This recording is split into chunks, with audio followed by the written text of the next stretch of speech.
الحمد لله والصلاة والسلام على رسول الله وعلى آله وصحبه ومن والاه أما بعد استعيذ بالله من الشيطان الرجيم بسم الله الرحمن الرحيم ومن يطع الله ورسوله يدخله جنات تجري من تحتها الأنهار خالدين فيها وذلك الفوز العظيم ومن يعص الله ورسوله ويتعد حدوده يدخله نارا خالدا فيها وله عذاب مهين وقال سبحانه ما كان لمؤمن ولا مؤمنة إذا قضى الله ورسوله أمرا أن يكون لهم الخيرة من أمرهم ومن يعص الله ورسوله فقد ضل ضلالا بعيدا সম্মানিত মুসলিম ভাই ও বন্ধুগণ, আসসালামু আলাইকুম ওয়া রাহমাতুল্লাহি ওয়া বারাকাতুহু। আমি আপনাদের সম্মুখে ইনশাআল্লাহ আজকের এই দ্বীনি মজলিসে শরীয়ত কিভাবে আমরা বুঝতে পারব, কিভাবে আমরা সঠিকভাবে শরীয়ত চিনতে পারব সে সম্পর্কে আলোচনা করেছি বা সে সম্পর্কে আলোচনা রাখবো ইনশাআল্লাহ। শরীয়ত যদি আমাদেরকে জানতে হয় তাহলে একমাত্র আল্লাহ এবং আল্লাহর রসুল থেকেই জানতে হবে। শরীয়ত একমাত্র আল্লাহ এবং আল্লাহর রসুল থেকেই আমাদেরকে জানতে হবে, তাদের অনুসরণেই আমাদেরকে শিখতে হবে। তারা যেগুলোকে শরীয়ত ঘোষণা করেছেন সেগুলোই কেবলমাত্র শরীয়ত হবে এবং যেগুলো শরীয়ত রূপে ঘোষণা করেননি সেগুলো শরীয়ত হবে না। এ সম্পর্কে আমি কোরআন শরীফের কয়েকটি আয়াত তেলাওয়াত করেছি। আল্লাহ তাবারক ওয়া তাআলা বলছেন ওয়ামান ইউতিইল্লাহ ওয়া রাসূলাহু ইউদখিলহু জান্নাতিন তাজরি মিন তাহতিহাল আনহার।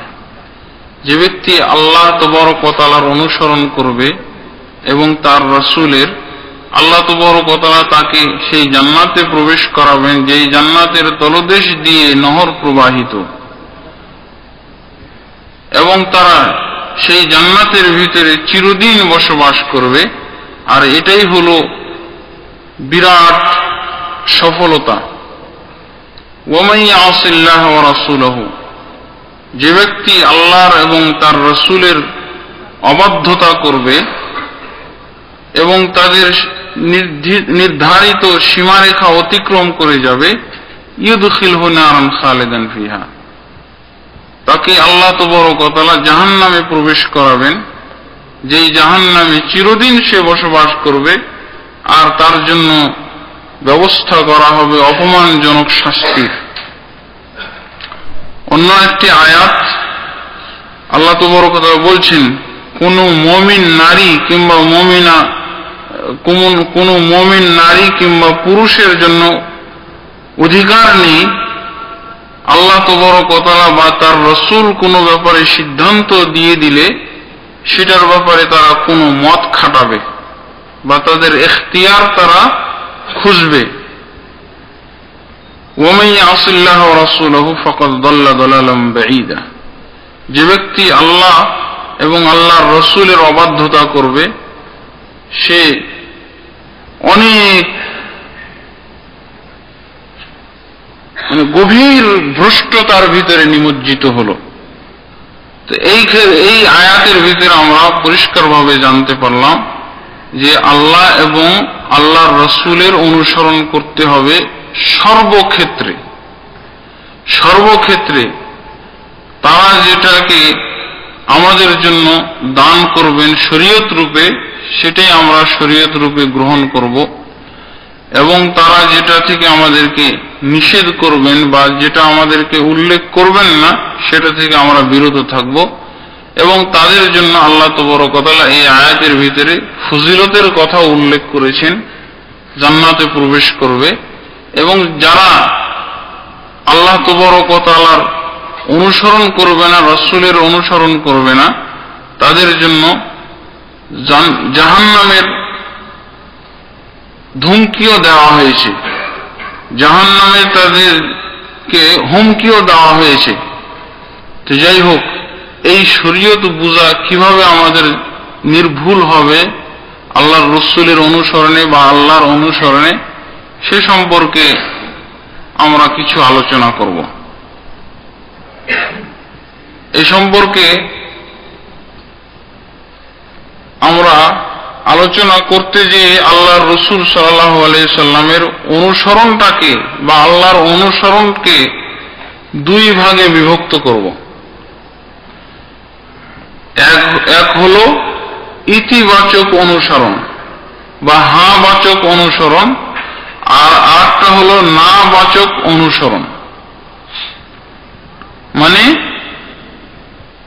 আল্লাহর রাসূল যা আমাদেরকে করতে বলেছেন, নিজে করেছেন কিংবা সমর্থন করেছেন, সেগুলো আমরা করব।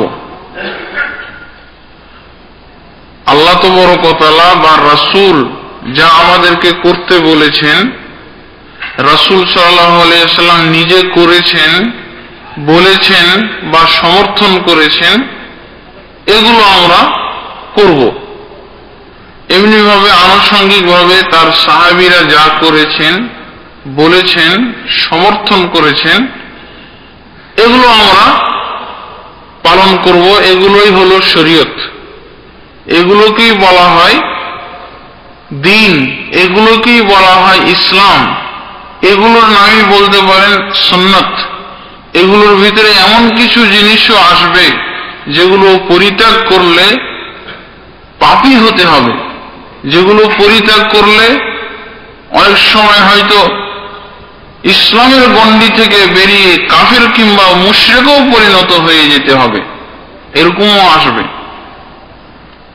তো যাই হোক, মোট কথা আমরা জানলাম যে আল্লাহর রাসূল সাল্লাল্লাহু আলাইহি ওয়াসাল্লাম যা করেছেন, বলেছেন, সমর্থন করেছেন, এমনিভাবে আনুষঙ্গিকভাবে তার সাহাবীরা যা করেছেন, বলেছেন, সমর্থন করেছেন, এগুলো করাই হলো সুন্নাত বা শরীয়ত বা ইসলাম বা দ্বীন, যেটাই আপনারা নাম দেন, এগুলোই হলো হাদিস। এবং এইগুলোর ভিতরে ইসলামের ব্যাপক দিক এসে পড়বে, ইসলামের বিভিন্ন দিক ঢুকে যাবে, ওয়াজিব, ফরজ, নফল সব এসে পড়বে এর ভিতরে। এরপরে আরো একটা দিক যেটা আমরা বলেছিলাম যে নীতিবাচক অনুসরণ, না বাচক অনুসরণ। অর্থাৎ আল্লাহ তাবারক ওয়া তাআলা যা বলেননি, রাসূল সাল্লাল্লাহু আলাইহি ওয়াসাল্লাম যা করেননি বা বলেননি বা সমর্থন করেননি, তেমনি ভাবে আনুষঙ্গিকভাবে তার সাহাবীরা যা করেননি, বলেননি, সমর্থন করেননি, এগুলো শরীয়ত নয়, এগুলো সুন্নত নয়, এগুলো ইসলাম নয়, এগুলো দ্বীন নয়, এগুলো হলো পাপের কাজ, এগুলো হলো পাপের কাজ। যেগুলো তারা করেননি, বলেননি, সমর্থন করেননি, এগুলো হলো পাপের কাজ। শরীয়ত এই কয়টা কথা যদি মনে রাখতে পারি বা আল্লাহ রাসূলের অনুসরণের এই দুইটা ভাগ সমানভাবে যদি আমরা উপলব্ধি করতে পারি, বুঝতে সক্ষম হই, তাহলে গ্যারান্টি থাকলো ইসলাম নির্ভুলভাবে বুঝার বা ইসলামের উপরে নির্ভুলভাবে, নির্ভেজালভাবে প্রতিষ্ঠিত থাকা। আমরা যদিও হ্যাঁ বাচক অনুসরণটা কিছু বুঝি, তাও নির্ভুলভাবে নয়, কিন্তু কিছু বুঝি। কিন্তু এই যে দ্বিতীয় নেতিবাচক অনুসরণ, এটা সম্পর্কে সম্পূর্ণ অজ্ঞ প্রায়, ইল্লা মান রাহিমাল্লাহ। আসলে কিন্তু এই দিকটা না বুঝার কারণেই আমাদের দেশে যে সমস্ত বেদাত আমরা দেখে থাকি, এগুলো এই কারণেই এসেছে, এইটা না বুঝার কারণে। তাই এটাকে আপনারা নামও দিতে পারেন, তাহলে শরীয়তের উপরে নির্ভেজাল ভাবে, বেদাত শিরক মুক্ত ভাবে যদি আপনি থাকতে চান, তাহলে এই কথা দুটো আপনাকে মানতে হবে। আল্লাহ এবং আল্লাহর রসুলের অনুসরণটা আপনার বুঝতে হবে এই দুই ভাবে, ইতিবাচক ভাবে এবং নেতিবাচক ভাবে, হা বাচক এবং না বাচক উভয় ভাবে সমানভাবে বুঝতে হবে। উভয় প্রকার অনুসরণ সমানভাবে বুঝতে হবে। যেটা আল্লাহর রসুল ছেড়ে দিয়েছেন ওটা শরীয়ত নয়, ওটার জন্য আপনি বাধ্য নন, ওটা করতে হবে না। ওটা করলেই কি হবে? বেদাত হয়ে যাবে। ওটা করলেই ওর বেদাত হয়ে যাবে, যা হলো শিরকের মানে পর্যায়ভুক্ত পাপ। শিরক এবং বেদাত এই দুটো হলো সমাজের ভিতরে সবচেয়ে বড় পাপ, বুঝেছেন? এই জন্যই এই দেশের বা আরব রাষ্ট্রের আলেম ওলামাগণ এই দুটো বেদাত সম্পর্কে এবং শিরক সম্পর্কে বেশি সোচ্চার করে মানুষকে। কারণ এই দুটোর মাধ্যমে আপনার আমলের দরজা বন্ধ হয়ে যায়। আমলের দরজা মানে এই আমলগুলি কবুল হওয়ার দরজা বন্ধ হয়ে যায়। আপনি করে লাভ কি হলো তাহলে? আর এই শিরক বেদাত এটা নতুন কোনো স্বতন্ত্র কোনো বিষয় না। পুরা ইসলামটাকে নিখুঁতভাবে, ইসলামের প্রতিটা খুঁটিনাটি, জরুরি হোক আর নফল হোক আর সুন্নত হোক, সমস্ত মাসলা মাসাইল নিখুঁতভাবে জানার জন্য আপনার এই দুটো ব্যবহার করতে হবে। এই দুটো সম্পর্কে আপনার জ্ঞান থাকতে হবে। শিরক বেদাত বা তাওহীদ সুন্নত এগুলো আলাদা কোনো বিষয় না। সমস্ত ইসলামকে সামগ্রিকভাবে নিখুঁত বুঝার জন্য, নির্ভুলভাবে বুঝার জন্য এই দুটো আপনার জ্ঞান রাখতে হবে। এই দুটো সম্পর্কে জ্ঞান রাখতে হবে, এটা আলাদা বিষয় না। আমরা অনেক সময় এই বিভ্রান্তি ছড়িয়ে ফেলি যে এটা এক শ্রেণীর আলেম শুধু শিরক বেদাতি বলে। শিরক বেদাতের আলাদা বিষয় না। ইসলামের সামগ্রিক দিকগুলোকে নির্ভুল বুঝতে হলে আপনার এই সম্পর্কে জ্ঞান রাখতেই হবে, না হলে আপনার গোলমাল, সবইতে গোলমাল হবে। আপনার নামাজে গোলমাল, রোজাতে গোলমাল, হজে গোলমাল, যাকাতে গোলমাল, আপনার শাসনে গোলমাল হবে, আপনার বিভিন্ন বিধান নিয়ম কানুনে গোলমাল হয়ে যাবে এবং ওগুলো বেদাতে পরিণত হবে বা শিরকে পরিণত হবে, বুঝেছেন? যেমন ধরেন আপনি যদি চোরের হাত কাটতে হবে, এটা হলো ইসলামের বিধান। এখন এর পরিবর্তে যদি আপনি তাকে জেল দেন, এটা বেদাত। চোরের হাত কবজি পর্যন্ত কাটতে হবে, এটা বেদাত হয়ে গেল। এমনি ভাবে আপনি যদি আঙ্গুল 5টা কাটেন, এটাও বেদাত হয়ে গেল। সব জায়গাতে আপনার শরীয়তের প্রতিটা নিয়ম কানুনের ভিতরে এগুলো আপনার জ্ঞান রাখতে হবে। এই দুইটা সম্পর্কে সব জায়গায় আসবে। যাই হোক, যে কথা বলেছিলাম যে আল্লাহ রাসূল সাল্লাল্লাহু আলাইহি ওয়াসাল্লাম যা করেছেন, বলেছেন, সমর্থন করেছেন, সেগুলো করাই হলো সুন্নত, এমনি ভাবে তার সাহাবীরা। আর যেগুলো ছেড়ে দিয়েছেন, এগুলো ছেড়ে দেওয়াই হলো সুন্নত। ছেড়ে দেওয়াতেই হলো সওয়াব, ছেড়ে দেওয়াই হলো ইসলাম, ছেড়ে দেওয়াই হলো শরীয়ত। যদি করেন তাহলে ওটাই হবে বেদাত, ওটাই হয়ে যাবে বেদাত। এ সম্পর্কে দলিল দিয়েও কথা বলবো। যেমন আল্লাহ রাসূল সাল্লাল্লাহু আলাইহি ওয়াসাল্লাম এক হাদিসের ভিতরে বলেছেন, আনিল ইরবাজ ইবনে সারিয়াহ রাদিয়াল্লাহু আনহু قال وعدنا رسول الله صلى الله عليه وسلم موعظة بليغة ذرفت منها العيون ووجلت منها القلوب قلنا يا رسول الله كأنها موعظة مودع فأوصنا। আল্লাহ রাসূল সাল্লাল্লাহু আলাইহি ওয়াসাল্লাম একদিন খুব জ্ঞান গর্ভপূর্ণ তথ্যবহুল আলোচনা রাখলেন। আলোচনা শুনে সাহাবীগণ ধারণা করে ফেললেন যে আল্লাহর রাসূল বিদায় নেবেন, এটাই তার বিদায় ভাষণ।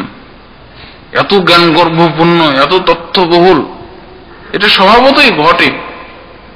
বিদায়ের সময় মানুষের ভাষা, মানুষের ভাষণ অন্যরকম হয়ে যায়, তার মান অন্যরকম হয়ে যায়। আল্লাহ রাসূল সাল্লাল্লাহু আলাইহি ওয়াসাল্লামের ভাষণটা এরকম তথ্যবহুল এবং হৃদয়গ্রাহী হওয়ার কারণে সাহাবীরা ধারণা করে ফেললেন যে এটাই মনে হয় বিদায় ভাষণ। আল্লাহ রাসূলের কাছে তারা দরখাস্ত করলেন, আউসিনা, ইয়া রাসূল সাল্লাল্লাহু আলাইহি ওয়াসাল্লাম, আপনি যখন বিদায় নেবেন আমরা বুঝতে পারতেছি আপনার ভাষণে আপনি আমাদেরকে ওসিয়ত করে যান কিভাবে আমরা বাঁচবো, দুনিয়াতে কিভাবে আমরা থাকবো, কিভাবে নির্ভেজাল খাঁটি ইসলামের মধ্যে থাকতে পারবো। আল্লাহ রাসূল সাল্লাল্লাহু আলাইহি ওয়াসাল্লাম তাদেরকে ওসিয়ত করা শুরু করলেন। ওসিয়তের সর্বপ্রথমে তিনি উল্লেখ করলেন উসিকুম বিতাকওয়াল্লাহ, তোমাদেরকে আল্লাহর ভীতি অর্জনের ওসিয়ত করে যাচ্ছি, ওয়াসসামঈ ওয়াত-তাআ, এবং মুসলমানদের শক্তি তাদের দ্বীনকে নিখুঁতভাবে টিকিয়ে রাখতে হলে একজন কোন নেতা মেনে তার অনুসরণে চলতে হবে, তার অনুসরণে চলতে হবে। এই ঐক্যের মাধ্যমে ইসলাম টিকে থাকবে। এই জন্য আল্লাহ রাসূল বলেন ওয়াসসামঈ ওয়াত-তাআ, শরীয়ত সম্মত যারা তোমাদের নেতা হবে, যোগ্য নেতা, তাদের তোমরা অনুসরণ এবং তাদের কথা শ্রবণ করবে। এরপরে আল্লাহ রাসূল বলছেন যে ফাইন্নাহু মান ইয়াইশ মিনকুম মিন বা'দি ফাসায়ারা ইখতিলাফান কাসীরা, জেনে রাখো সাহাবীরা, তোমরা যারা আজকে উপস্থিত রয়েছো, তারা যারা তাদের ভিতর থেকে যারা দীর্ঘায়ু লাভ করবে, দেখবে ইসলামের ভিতরে অনেক মতভেদ সৃষ্টি হয়ে গেছে, অনেক মতভেদ সৃষ্টি হয়ে গেছে। সাহাবীদেরকে লক্ষ্য করে আল্লাহ রাসূল বলছেন, সাহাবীদেরকে লক্ষ্য করে বলছেন যে তোমরাই দেখে ফেলবে ইসলামের ভিতরে মতভেদ সৃষ্টি হয়ে গেছে, কি করতে হবে।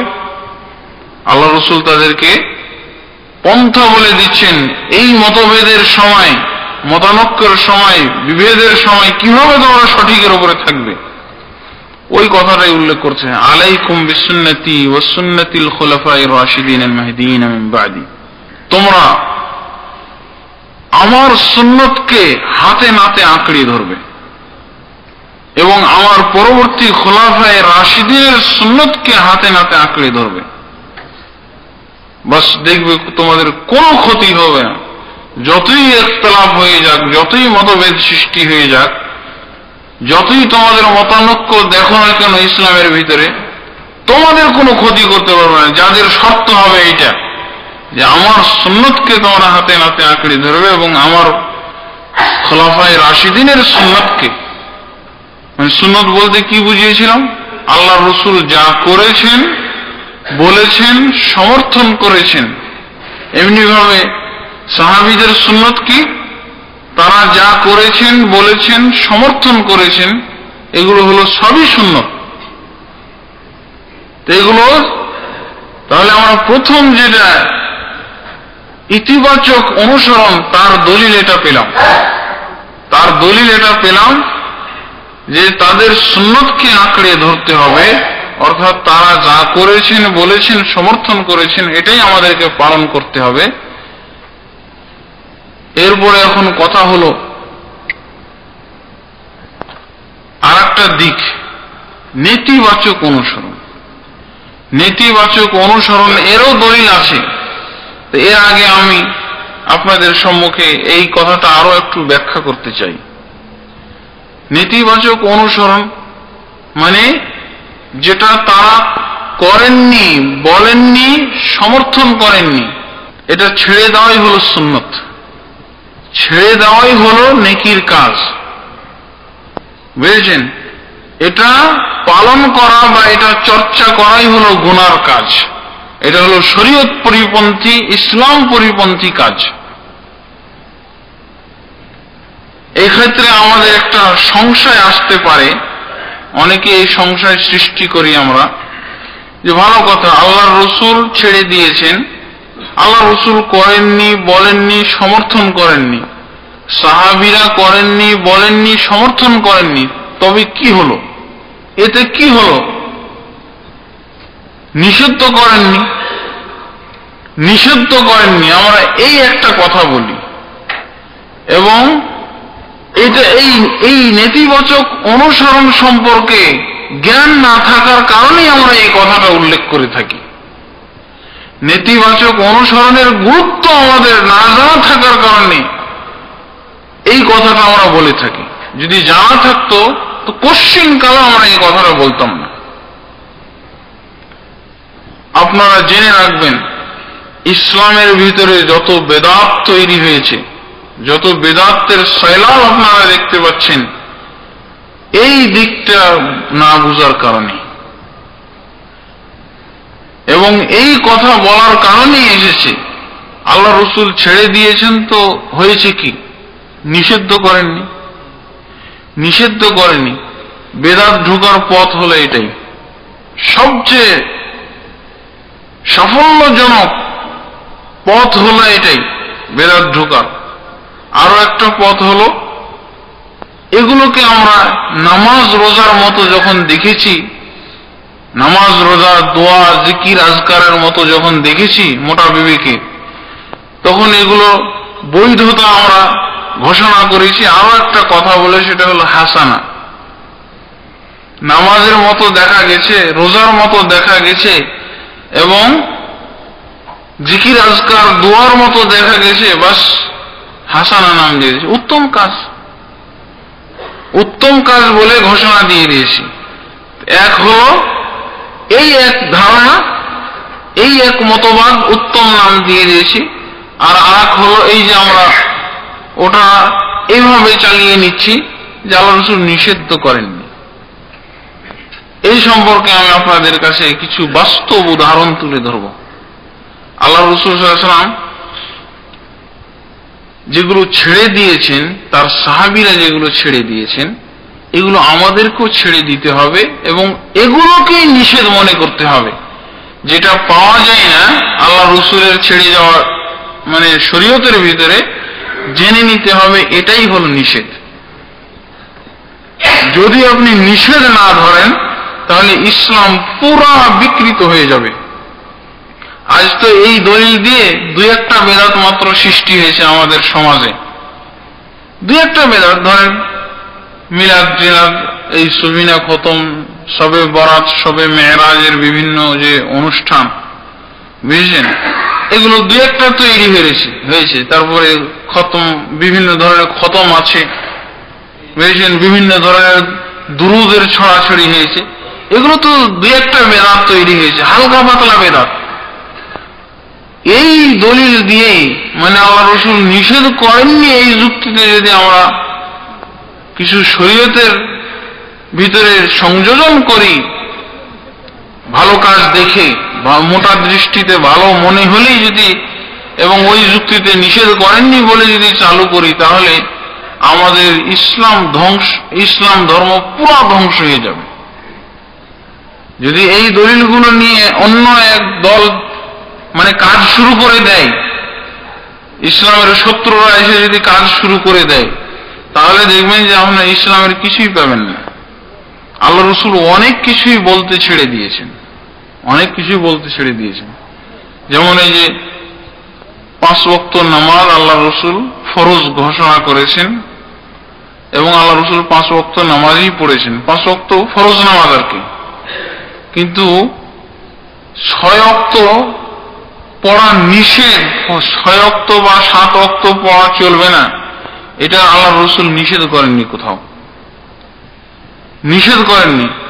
এখন যদি নিষেধ করেননি এই যুক্তিতে আপনি শরীয়তের ভিতরে কোন আমল চালু করতে চান, তাহলে যদি এক ব্যক্তি এসে চালু করে দেয় 7 ওয়াক্ত নামাজ, 7 ওয়াক্ত নামাজ পড়তে হবে, 7 ওয়াক্ত নামাজ আমরা বেশি বেশি সওয়াব করে আল্লাহর কাছে জান্নাত নেব, এই সৎ উদ্দেশ্যে এই তো ফরজ নামাজি 7 ওয়াক্ত চালু করে দিল, তার এলাকাবাসীর ভিতরে প্রচার করে দিল 7 ওয়াক্ত নামাজ আমরা পড়ব। এই যদি নামাজ চালু করে দেয়, আপনি নিষেধ করবেন কিভাবে? এই যে ব্যক্তি নামাজ চালু করলো 6 ওয়াক্ত বা 7 ওয়াক্ত, এর নিষেধ করার কোন বুদ্ধি আছে? কি দলিল? আপনি যে দলিল দিয়ে মিলাদ শবে বরাত চালু করেছেন, ভালো কাজ, নামাজ হয়, রোজা হয়, এই যুক্তিতে নিষেধ করেননি আল্লাহ রাসূল, বুঝলেন? এই দলিল দিয়ে যদি এখানে আপনার নামাজ যদি চালু করে দেয় 7 ওয়াক্ত বা 8 ওয়াক্ত, তখন নিষেধ করবেন কি বলে? দলিল তো ওটাই যে আপনাকে বলবে যে কোথায় নিষেধ করেছেন, আল্লাহ রাসূল পড়েছেন, পড়তে বলেছেন, কিন্তু নিষেধ তো আর করেননি।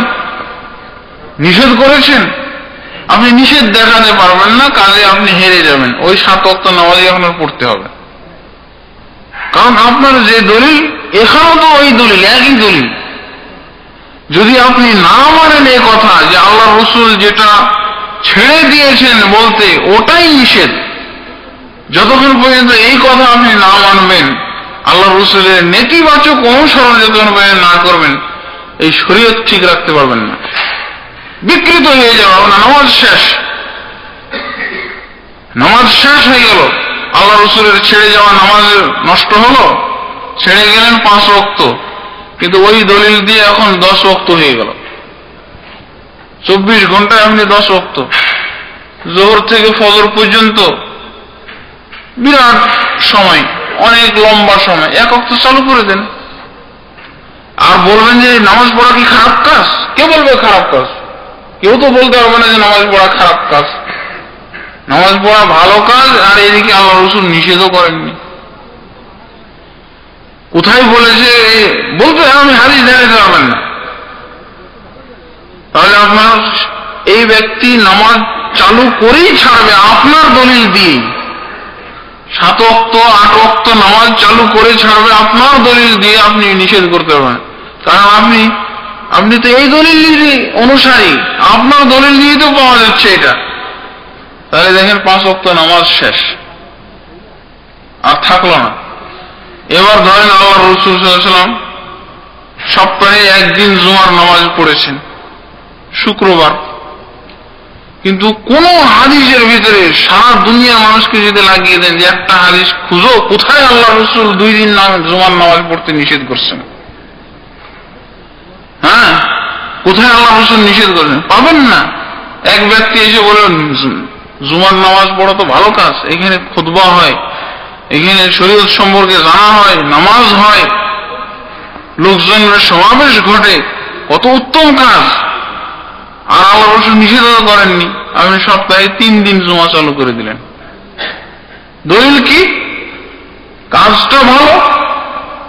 কেউ বলতে পারবে জুমা পড়া খারাপ? কাজ ভালো, এরপর আল্লাহ রাসূল নিষেধও করেননি। কথাগুলো বুঝে আসছে তো আমার? 3 দিন জুমার নামাজ আপনাকে পড়িয়ে ছাড়বে, আপনি নিষেধ করবেন কি করে? যতক্ষণ পর্যন্ত আপনি শরীয়তের ব্যাপারে এই নিয়ম না ধার্য করবেন যে আল্লাহ রাসূল যেটা বলেননি ওটাই নিষেধ, যেটা বলেননি আল্লাহ রাসূল চুপ থেকে গেছেন ওটাই নিষেধ, ওটা করা চলবে না, হারাম। যতক্ষণ পর্যন্ত এই কথা আপনি না ধরবেন, এই অনুসরণ যতক্ষণ পর্যন্ত আপনি না আঁকড়ে ধরবেন, আপনার শরীয়ত ঠিক রাখতে পারবেন না। আজকে তো আপনি 2-1টাই বেদাত দেখতেছেন, কবে যে আপনার ফরজ ইবাদত গুলো বিকৃত করে দেওয়া হবে এই দলিল দিয়ে, আপনি যে দলিলের মাধ্যমে করে থাকেন ওই দলিল দিয়ে এগুলো হচ্ছে। নিষেধ করেন আপনি, দেখি আমি যদি চালু করে দিই। এরপরে ধরেন যে আল্লাহ রাসূল বছরে 1 মাস রোজা রাখতে বলছেন, রমজান মাস নির্ধারণ করছেন। রোজা তো ভালো কাজ, খুব উত্তম ইবাদত, রোজা খুব উত্তম ইবাদত। কেউ বলতে পারবে যে এটা খারাপ কাজ? রোজা উত্তম কাজ, বিরাট মর্যাদাপূর্ণ ইবাদত। আমার কথাগুলো কিন্তু খেয়াল করে শুনবেন, খুব মর্যাদাপূর্ণ ইবাদত। এই ইবাদত আল্লাহ রাসূল বছরে 1 মাস চালু করেছেন, আর 1 মাস নিজে রোজা রেখেছেন, রোজা রেখে গেছেন, বুঝলেন? কিন্তু কোন হাদিসের ভিতরে আল্লাহ রাসূল নিষেধ করেননি খবরদার তোমরা বছরে 3 মাস রোজা রাখবে না, 3 মাস রোজা রাখবে না, এটা তো কোন জায়গায় করেনি। আপনি চালু করে দেন, রোজা ভালো কাজ, আল্লাহ রাসূল নিষেধ করেননি, চালু করে দিলেন। 3 মাস আপনি রোজা সমাজের বুকে ফরজ করে দিলেন, চালু করে দিলেন। দলিল তো ওটাই, ভালো কাজ, আল্লাহ রাসূল নিষেধ করেননি। আপনার রোজাও বিকৃত হয়ে গেল, রোজাও থাকলো না। এরপরে ধরেন এইভাবে সমস্ত ইবাদত, মানে যাকাত সম্পর্কে বলা হয়েছে, যাকাত সম্পর্কে আল্লাহর রাসূল সাল্লাল্লাহু আলাইহি ওয়াসাল্লাম বলছেন যে নেশাব পরিমাণ কারো যদি মাল হয়ে যায় তাহলে যাকাত লাগবে, নেশাব পরিমাণ যদি না থাকে তাহলে যাকাত লাগবে না, আল্লাহ রাসূল বলছেন। কিন্তু আপনি নেশাবের ভিতরে যদি গোলমাল করে দেন, যেটা আল্লাহ রাসূল নেশাব করেননি, আল্লাহ রাসূল ধরেন যে 20টা গরু হলে যাকাত লাগবে, আর না হলে যাকাত লাগবে না। আপনি এই নেশাবের ভিতরে পরিবর্তন করে ফেললেন না 30টা, কারণ আল্লাহ রাসূল নিষেধ করেননি, আল্লাহ রাসূল নিষেধ করেননি। আর এটা হলো সৎ কাজ। এমনি ভাবে আল্লাহ রাসূল সাল্লাল্লাহু আলাইহি সাল্লাম নিসাব নির্ধারণ করেছেন 20টা, আপনি যদি কমিয়ে দেন এটা হলো সৎ কাজ, আর এই 10টাতে যাকাত দেওয়া চালু করব, বুঝছেন? সাদাকা এটা হলো আলাদা ব্যাপার, কিন্তু যাকাত ফরজ ইবাদতে হাত দেওয়া আপনার চলবে না। অথচ আমাদের দেশে অবশ্য আছে, ফসল পানি সম্পর্কে বলা হয়েছে 5 ওয়াসাকের কমে যাকাত নেই, আল্লাহ রাসূল বলে দিয়েছেন। কিন্তু ওই যে বুখারী শরীফের নিচের টিকাতে দেখবেন যে রাসূলের বিরুদ্ধে একটা মাযহাব আছে, বলছে তবে এই মাযহাবের নিকটে 5 ওয়াসাকের কমেও যাকাত দিতে হবে, যতই হোক, কম হোক বেশি হোক, এদিকে কোনো ভ্রুক্ষেপ করা চলবে না, যেই পরিমাণেরই ফসল হোক যাকাত দিতে হবে, বুঝলেন? পরিবর্তন। এমনি ভাবে ধরেন আল্লাহ রাসূল সাল্লাল্লাহু আলাইহি ওয়াসাল্লাম হজ পালনের জন্য 3টা নির্ধারিত মাস রেখেছেন এবং এই 3 নির্ধারিত মাসের ভিতরে হজ পালন করেছেন। আপনি দেখেন হজ তো বিরাট মর্যাদাপূর্ণ ইবাদত, হজের পুরস্কার হলো সরাসরি জান্নাত। কাজেই আমি এক হজ কেন করব, বছরে আমি 3 হজ চালু করে দিলাম, 3টা হজ আপনি আদায় করবেন। এই যে সওয়াবের কাজ এবং আল্লাহ রাসূল নিষেধ করেননি, এই জন্য আপনি চালু করেই যাচ্ছেন। এগুলো তো সওয়াবের কাজ, মোটা বিবেকে ধরা পড়তেছে কিনা সওয়াবের কাজ বলি, কিন্তু এগুলো আসলে ঘটতেছে কি, ধর্ম বিকৃত হয়ে যাচ্ছে। আল্লাহ রাসূলের ছেড়ে যাওয়া ধর্ম আর ঠিক থাকছে না। এমনি ভাবে ধরেন ঈদের নামাজ সম্পর্কে আল্লাহ রাসূল 2টা ঈদের আমাদের প্রচলন ঘটিয়েছেন আমাদের ভিতরে, ঈদুল আযহা, ঈদুল ফিতর। অবশ্য জুমার দিনকে সাপ্তাহিক ঈদ বলা হয়েছে, কোন কোন হাদিসের ভিতরে পাওয়া যায়। এখন যদি আমরা দেখি যে ঈদের দিন ঈদ করা একটা বিরাট ইবাদত, বছরে মাত্র 2টা কেন ইবাদত থাকবে, আরো কয়েকটা চালু করে 3 মাস পর পর ঈদ, বা প্রতি মাসের শেষে একটা করে ঈদ চালু করে দিলাম। ভালো কাজ নিষেধ করেননি আল্লাহ রাসূল। এই যে আমরা দেখতেছি, আমরা যদি আল্লাহ রাসূলের এই নেতিবাচক অনুসরণ কড়াকড়ি ভাবে যদি না মান্য করি, তাহলে এইভাবে আমাদের ধর্ম বিকৃত হয়ে যাবে। আজ তো 2-1টাই আমাদের ভিতরে চালু হয়েছে বেদাত, সমস্ত ইবাদত, সমস্ত ইসলামই ধ্বংস হয়ে যাবে। এই জন্যই বেদাত হলো সবচেয়ে সাংঘাতিক পর্যায়ের পাপ। আল্লাহ রাসূল প্রতিটা খুতবায় এই সম্পর্কে সতর্ক করতেন। এখন আপনাদের নিকটে এগুলো তো বাস্তব দৃষ্টান্ত তুলে ধরলাম, এর উপরে হাদিস থেকে আমরা কিছু দলিল জানবো এই সম্পর্কে আল্লাহর রাসূল কি বলেছেন। এটা তো আমরা বললাম যে যেটা আল্লাহর রাসূল ছেড়ে দিয়েছেন, বলেননি, করেননি, সমর্থন করেননি, তার সাহাবীরা করেননি, বলেননি, সমর্থন করেননি, এটা না করাই হলো শরীয়ত, ইসলাম, এবং এটা করাই হলো পাপের কাজ, মানে ধর্মের বহির্ভূত কাজ। এ সম্পর্কে হাদিসের ভিতরে আমরা কিছু দলিল খুঁজব। এবার বুখারী শরীফের ভিতরে এসেছে একটা হাদিস এসেছে। আচ্ছা, বুখারী শরীফের হাদিসটা পরেই উল্লেখ করি। এ সম্পর্কে এক হাদিসের ভিতরে আল্লাহ রাসূল সাল্লাল্লাহু আলাইহি ওয়াসাল্লাম বলছেন, দারাকুতনির ভিতরে এই হাদিস এসেছে, ইমাম নওয়ী হাদিসটাকে হাসান বলেছেন, সহিহ বলেছেন। হাদিসটা হলো এই যে ইন্নাল্লাহা ফারাদা ফারাইদা ফালা তুযাইউহা ওয়া হাদ্দা হুদুদান ফালা তা'তাদুহা ওয়া হাররামা আশিয়া ফালা তানতাহিকুহা ওয়া সাকাতা আন আশিয়া রাহমাতান বিকুম মিন গায়রি নিসয়ানিন ফালা তাবহাসু আনহা। আল্লাহ রাসূল বলছেন যে আল্লাহ তাবারক ওয়া তাআলা তোমাদের উপরে বেশ কিছু জিনিস ফরজ করেছেন, সেই ফরজগুলিকে নষ্ট করে দিও না, এবং অনেক কিছু আল্লাহ তাবারক ওয়া তাআলা তোমাদের উপরে হারাম ঘোষণা করেছেন, সেই হারামগুলিকে তোমরা হালাল করো না। আল্লাহ তাবারক ওয়া তাআলা তোমাদেরকে অনেক সীমারেখা দান করেছেন, এই সীমারেখাগুলি অতিক্রম করে যেও না। ওয়া সাকাতা আন আশিয়া রাহমাতান বিকুম মিন গায়রি নিসয়ান, এবং অনেক কিছুই আল্লাহ রাসূল বা আল্লাহ তাবারক ওয়া তাআলা বর্ণনা করতে ছেড়ে দিয়েছেন তোমাদের উপরে রহমত এবং করুণা বশত। খবরদার ওগুলো খুঁজে করতে যাবে না, খবরদার ওগুলো খুঁজে করতে যাবে না। দলিল পাওয়া গেল যে আল্লাহ রাসূল বা আল্লাহ তাবারক ওয়া তাআলা যেটা ছেড়ে দিয়েছেন বর্ণনা করতে, যেটা শরীয়তের ভিতরে নাই, বুঝেছেন, সেটা না করাই হলো সুন্নত এবং নিষেধাজ্ঞাও এসে পড়ল। সেটা না করাই হলো সুন্নত এবং সে ব্যাপারে নিষেধাজ্ঞাও এসে পড়ল হাদিসের ভিতরে। ওয়াসাকাতা আন আশিয়া, অনেক কিছুই বর্ণনা করা থেকে আল্লাহ রাসূল বা আল্লাহ তাবারক ওয়া তাআলা ছেড়ে দিয়েছেন, বিরত থেকে গেছেন।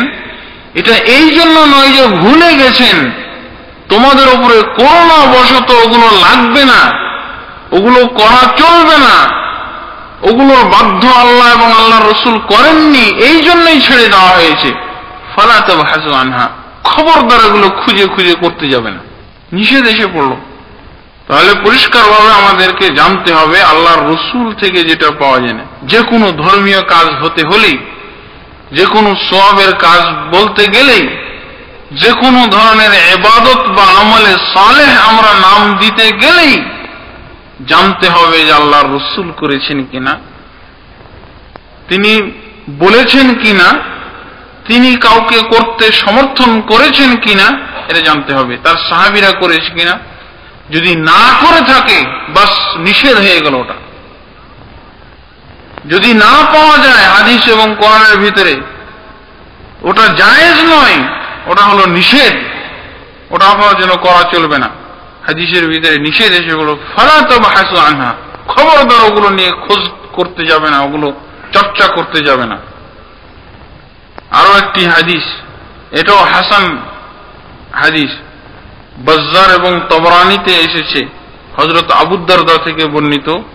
قال قال رسول الله صلى الله عليه وسلم, আল্লাহর রাসূল সাল্লাল্লাহু আলাইহি ওয়াসাল্লাম বলেছেন, মা আহাল্লাল্লাহু ফি কিতাবিহি ফাহুয়া হালাল ওয়া মা হাররামা ফাহুয়া হারাম ওয়া মা সাকাতা আনহু ফাহুয়া আফউন ফাকবালু মিনাল্লাহি আফিয়াতাহু ইন্নাল্লাহা লাম ইয়াকুন লিয়ানসা শাইআন সুম্মা তালা ওয়া মা কানা রাব্বুকা নাসিয়া।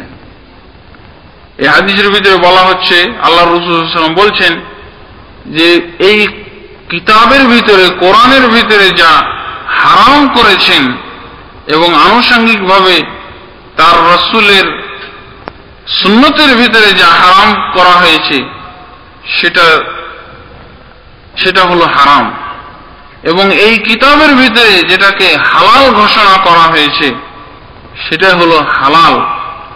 ওয়া মা সাকাতা আনহু, এবং যে সম্পর্কে কিছু বলা হয়নি, ফাহুয়া আফউন, সেটা করতে হবে না, সেটা ক্ষমা করে দেওয়া হয়েছে, সেটার জন্য বাধ্য করা হয়নি। যেগুলো এই কিতাবের ভিতরে আছে,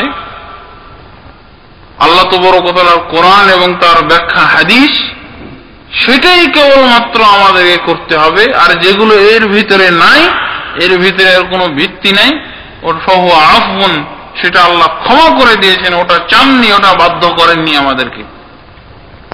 এবং আল্লাহ রাসূল সাল্লাল্লাহু আলাইহি ওয়াসাল্লাম এই কথাও বলছেন যে সম্পর্কে বলেননি কেন, আল্লাহ ভুলবশত বা আল্লাহর ভ্রম আধারে থেকে গেছে এই জন্য নয়, এগুলোর ব্যাপারে আপনাদেরকে বা উম্মতকে, তার বান্দাদেরকে বাধ্য করেননি আল্লাহ, এগুলো তাদেরকে ক্ষমা দিয়ে দিয়েছেন, এগুলো করতে হবে না। যদি এরপর আল্লাহ রাসূল ফাকবালু মিনাল্লাহি আফিয়াতাহু, আল্লাহ যে সুবিধা তোমাদেরকে দান করলেন এটা তোমরা ধারণ করো, এই যে করতে হবে না এই সুযোগ গ্রহণ করো।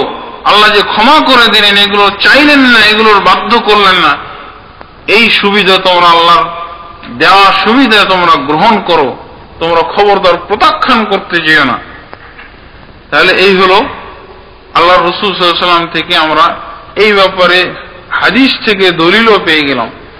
এরপর আরো একটি হাদিস এসেছে, আল্লাহ রাসূল সাল্লাল্লাহু আলাইহি ওয়াসাল্লাম একদিন ঘোষণা দিলেন, খুতবা দিলেন, যখন ফরজ করা হলো, হজ যখন ফরজ হলো, হজ ফরজ হয়েছে আল্লাহ রাসূলের মৃত্যুর 2 বছর পূর্বে।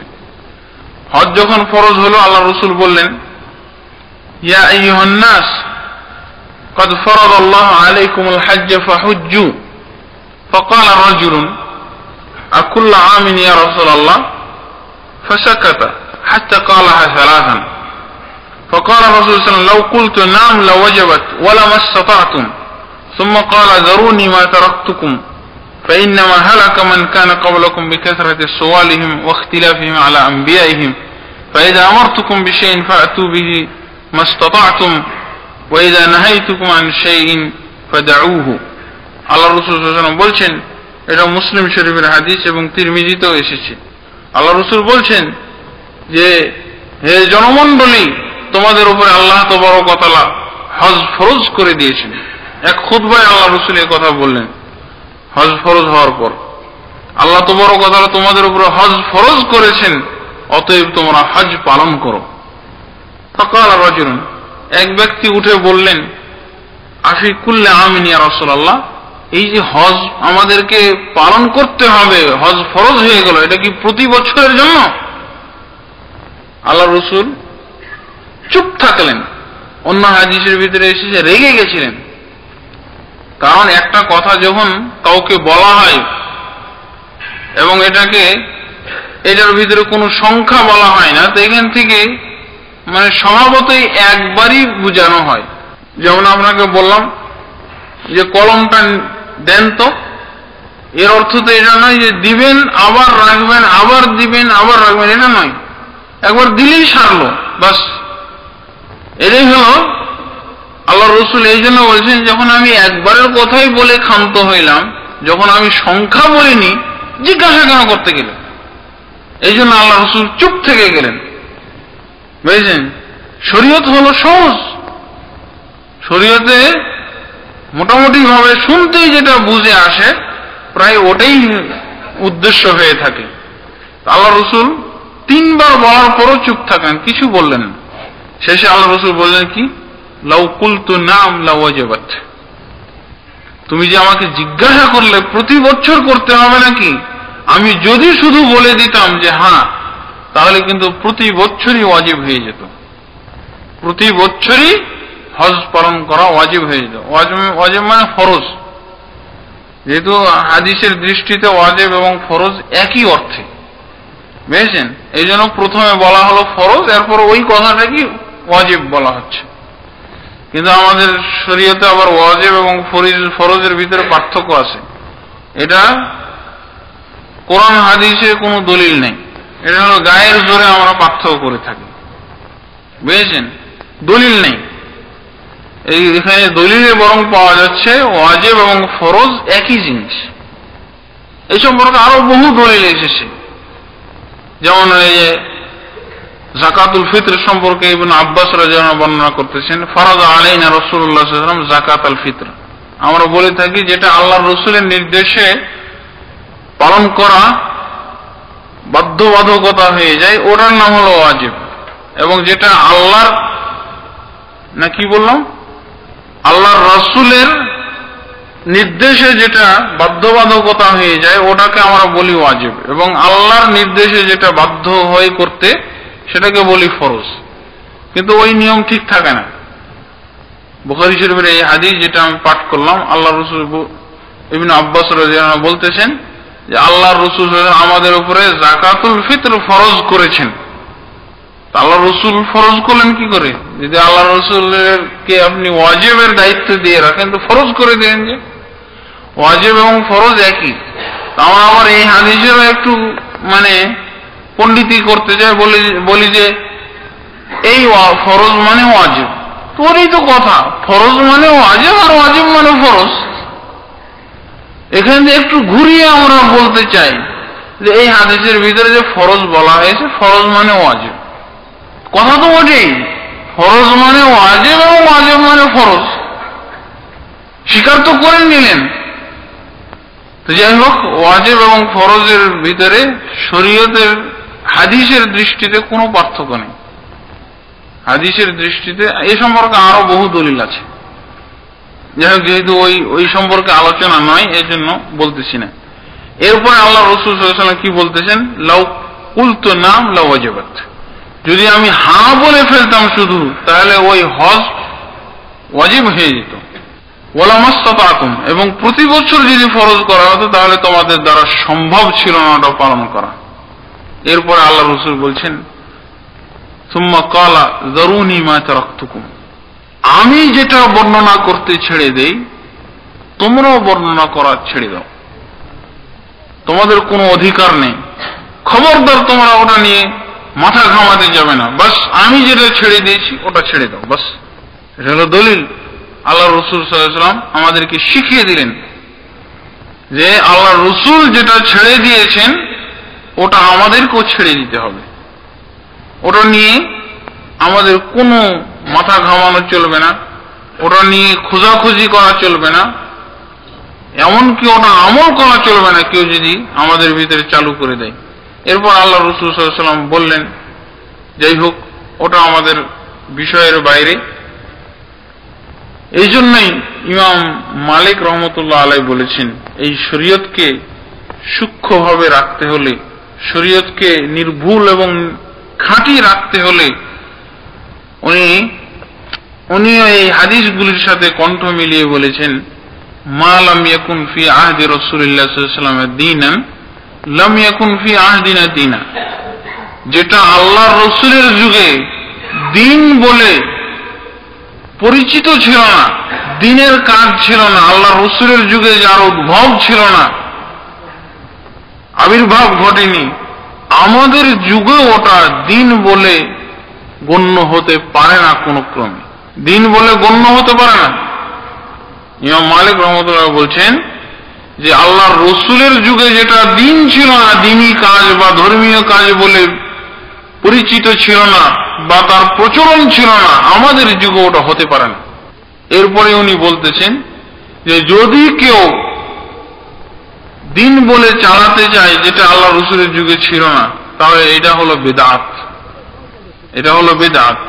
এবং তিনি কি বলছেন, মান ইবতাদা ফিল ইসলামি বিদআতান ওয়া ইয়ারাহা হাসানা ফাকাদ জাআমা আন্না মুহাম্মাদান সাল্লাল্লাহু আলাইহি ওয়াসাল্লাম খানা ফির রিসালা, যে ব্যক্তি ধর্মের ভিতরে দিনের নামে, ইবাদতের নামে কিছু চালু করলো অথচ আল্লাহ রাসূলের যুগে সেটা ছিল না এবং তার নাম দিয়ে দিল হাসানা, উত্তম, এই তার কথার দাবিটা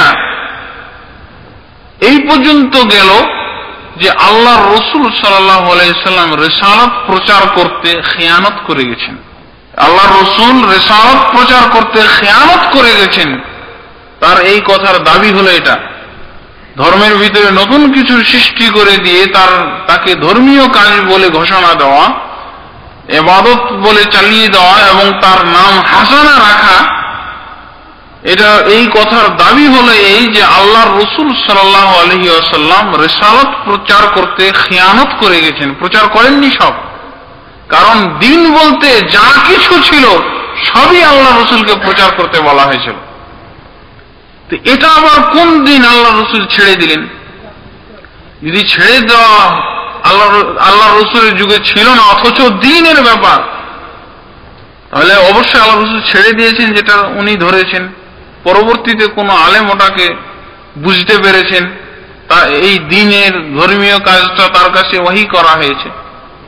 কারণ কোরআনের আয়াতের ভিতরে এসেছে কি, ইয়া আইয়ুহার রাসূল বাল্লিগ মা উনজিলা ইলাইক ফাইন লাম তাফআল ফামা বাল্লাগতা রিসালাতাহ, হে রাসূল আপনার নিকটে আমি যা অবতীর্ণ করেছি সব প্রচার করে দেন। ফাইন লাম তাফআল, যদি তা না করেন কিছু যদি বাকি রেখে দেন ফামা বাল্লাগতা রিসালাতা, তাহলে আপনি আমার রেসালত কিছুই প্রচার করেননি, এটাই আমি ধরব। এত বড় সাংঘাতিক কথা কোরআনের। আল্লাহ রসুলকে এরকম ভাবে ধমকি দেওয়া হয়েছে, তোমার উপরে আমি যা অবতীর্ণ করেছি সব প্রচার করে দাও। ফাইল্লাম তাফাল, যদি সব না প্রচার করো, কিছু যদি বাকি রেখে দাও, ফামা বাল্লাগতা রিসালাতা, তাহলে তুমি আল্লাহর রেসালতই প্রচার করেনি, কিছু মাত্র প্রচার করেনি, সম্পূর্ণ না করে দিবে আল্লাহ। তাহলে এরপরে আল্লাহ রসুল সাল্লাল্লাহু আলাইহি ওয়াসাল্লাম ছেড়ে দিতে পারেন? এরপরে কিভাবে আল্লাহ রসুল ছাড়তে পারেন? বা আল্লাহ রসুলের যুগে সেই দিন অবতীর্ণ হয়নি, পরবর্তীতে কখন আবার জিবরাইল এসে এই ধর্মীয় কাজ দিয়ে গেলেন? সে ব্যক্তিগত নবী হওয়া উচিত। সে কোন নবী এটা, যার মাধ্যমে আমরা এই দিন পেলাম? এই জন্য ইমাম মালিক রহমতুল্লাহ বলেছেন যে পরবর্তীতে কোনো ধর্মীয় কাজ আবিষ্কার করে সেটাকে হাসানা নাম দেওয়ার অর্থ হল আল্লাহ রসুলকে তহমত দেওয়া যে আল্লাহ রসুল রিসালাত প্রচার করতে খেয়ানত করে গেছেন, খেয়ানত করে গেছেন। ধরে নেওয়া যেত যে হয়তোবা আল্লাহ রসুলের কাছ থেকে কিছু ছাড়া পড়ে গেছে, কিন্তু আল্লাহ তবারক ওয়া তাআলা তো আল্লাহ রসুলকে সার্টিফিকেট দিয়ে দিয়েছেন যে দিন পূর্ণ, তাহলে বোঝা যায় ছাড়া পড়েনি। সূরা মায়েদার 3 নম্বর আয়াত, আল-ইয়াওমা আকমালতু লাকুম দীনাকুম ওয়া আতমামতু আলাইকুম নি'মাতি ওয়া রাদিতু লাকুমুল ইসলাম দীনা, আজকের দিন তোমাদের জন্য তোমাদের দিনকে পরিপূর্ণ করে দিলাম, আমার নেয়ামতকেও সম্পূর্ণ করে দিলাম এবং ইসলামকে তোমাদের জন্য দিন রূপে ধার্য করে খুশি হয়ে গেলাম।